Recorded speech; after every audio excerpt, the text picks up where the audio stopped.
Pailang Jeloui Ketwalang Peking Bangzi Kanung Long Hui Piin Hôm nó kinh hồn vì cha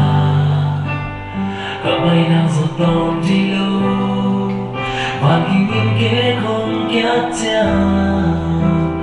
Lệ kiều hạt bàn không sao đá Hồng dài nồng hú hi Giê-xu đang muốn cây nế chinh mộng Cả đông ngàn mang đầy ghê Đi ban dâu lâu đi hai bên cây đều nung nó Hồng chú xin in hồng năm tâu xin làm tay hi Cao bốc treo lên nồng hồng á Nhìn lên xung quanh đông cài kia Một sáng na cây đông tông bị mô Kỳ lông đông bi đông đông tố Cả trao đến chiếc tràn qua Cả khi tôi tên đông đủ xa Đi tên xin một loay đến cả đường na Không xin một lâu in kỳ lắm mơ đông bằng trên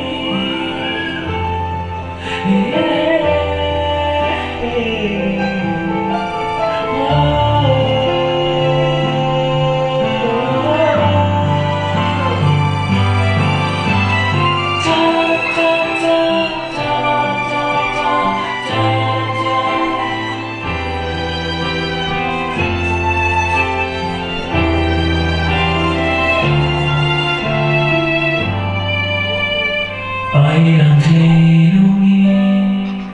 Ketwalang Peking Bangzi Kanung Pan Hui Piin Hôm nó kinh hồng vì cha Cả bay đang giọt tòn Jeloui Hoàn kinh in kế con kiát cha Lệ kiều hạt bàn không sao đá Hồng dài nồng hú hi Giê-xu đang ôm cây nế trên môi Cả nâng đà la hoài loa Đi sông khao bên đi hai bên cây lợp nôn ta Hồng chú xin in hồng năm tâu xin làm tay hi Cao bốc treo lên nồng hồng á Nhìn nâng xung quanh đông cài kia Một sáng na kỳ đông tông bị mô Kinh lòng đông bi đông đông tố Cả cha đến trên cha đồng qua Cả khi tôi tên đông đủ xa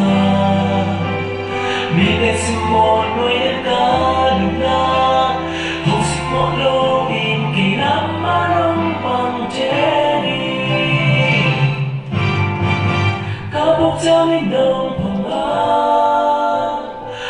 xung quanh đông cài kia Một sáng na cây đông tuấn